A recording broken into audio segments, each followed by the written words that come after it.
Hey, what's going on guys, and welcome back to another Q&A session. So without wasting any time, I've got a bunch of questions to get through today.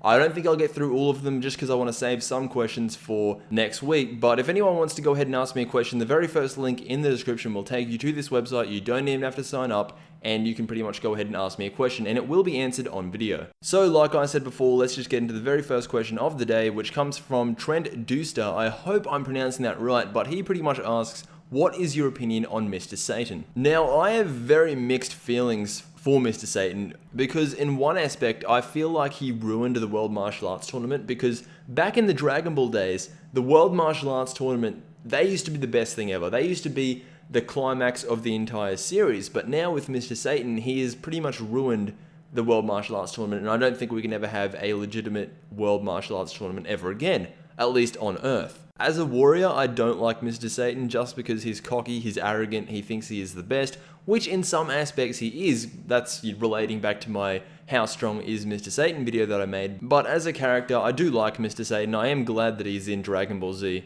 So yeah, moving on to the next question, which is again from Trent, and he pretty much asks, why didn't Piccolo move Gohan out of the way from Nappa's blast? Now, all I can say for this is that it is a massive inconsistency. Like, there's no reason he couldn't have. I mean, I believe TFS even brought that up in their abridged series, and they were pretty much just making fun of the fact that, Piccolo could have done that and lived. However, if he did that, that could have messed up the entire timeline. You see, if you just change one small thing, that could have messed up the entire timeline, and, everything could have been screwed. So I believe everything happens for a reason in Dragon Ball Z, and, that maybe just happened for a reason. Moving on to the next question, what was Chi-Chi's reasoning in being so hard on Gohan and ruining him? She used to fight at the World Martial Arts Tournament, for example.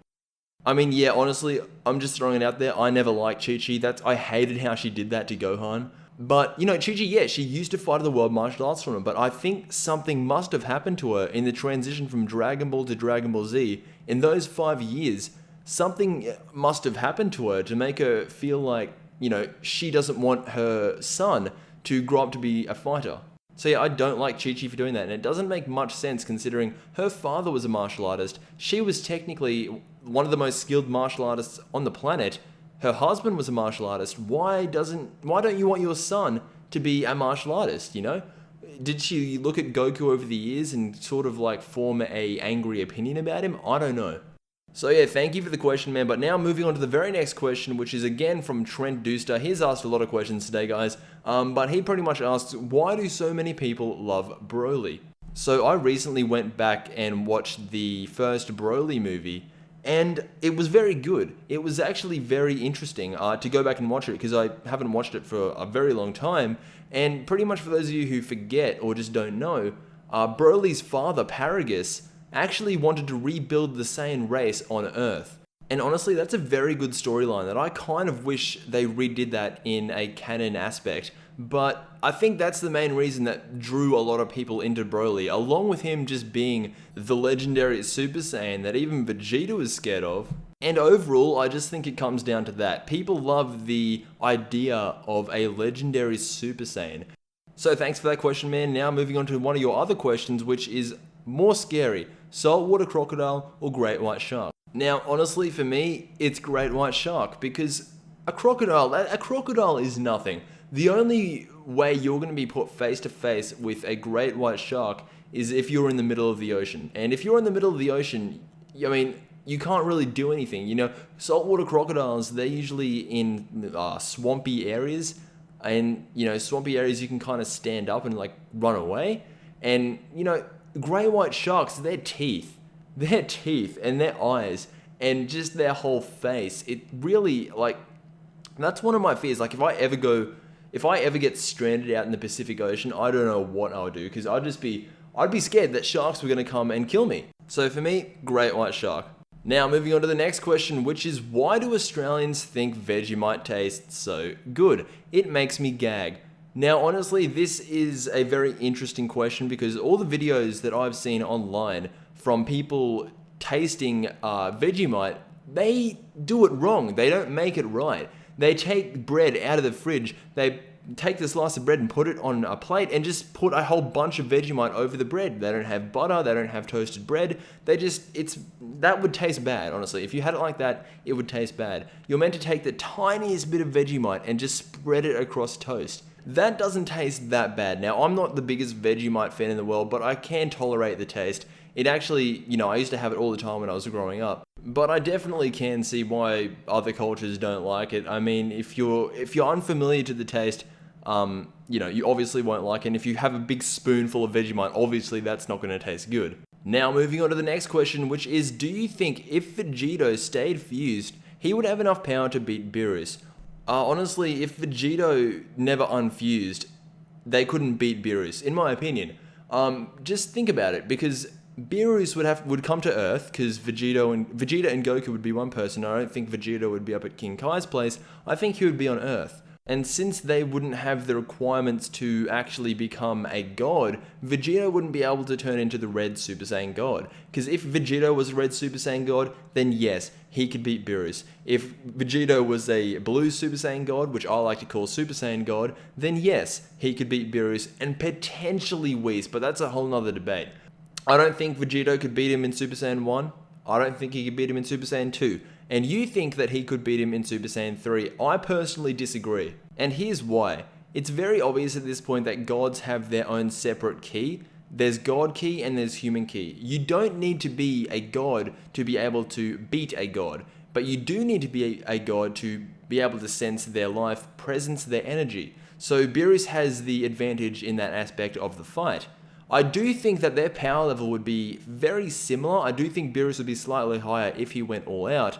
I do think Vegito could potentially win if the circumstances were right. Because maybe if he got up in Beerus and he somehow got a surprise attack and he unleashed 100% of his Super Saiyan 3 powers into a blast, maybe he could beat Beerus. But other than that, he wouldn't be able to sense Beerus. He might have enough energy to be able to beat him, but other than that, Beerus has so many more advantages than Vegito. He's a god. He can actually sense Vegito's energy, because Vegito would not be able to sense Beerus's energy. So if they were to fight, it would be very interesting, but overall, I do think Beerus would take the win. So now, moving on to the next question, which is, who do you think is better looking, Chichi or Bulma? Who would you rather marry in regards to their personality and skills? Okay, so honestly, if these were real people, I would have to say Bulma was more attractive than Chichi. I just don't find Chichi very attractive, and part of that is because Chichi, what she did to Gohan was just so frustrating in terms of his potential. And just look at the way Chichi treats Goku. I mean, a prime example is when they fought the Saiyans and Goku was lying dead on the ground. Chichi just paid no notice to him, and I would not want to be married to someone like that. That kind of personality is just scary. So for both of your questions, I would have to say Bulma and Bulma. Now, moving on to the next and final question of today's video. Do you think that Goku would have stayed married to Chichi if he had fused with Gohan instead of Vegeta?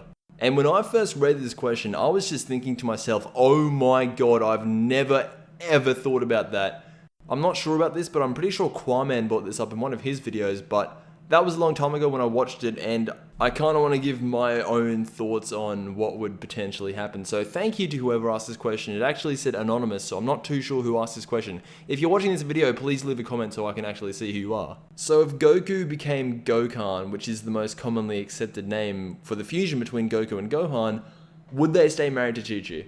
Now, I would actually love to see how this would play out. I personally don't think they would stay married because Goku is Gohan and Gohan being married to Chi-Chi is just weird.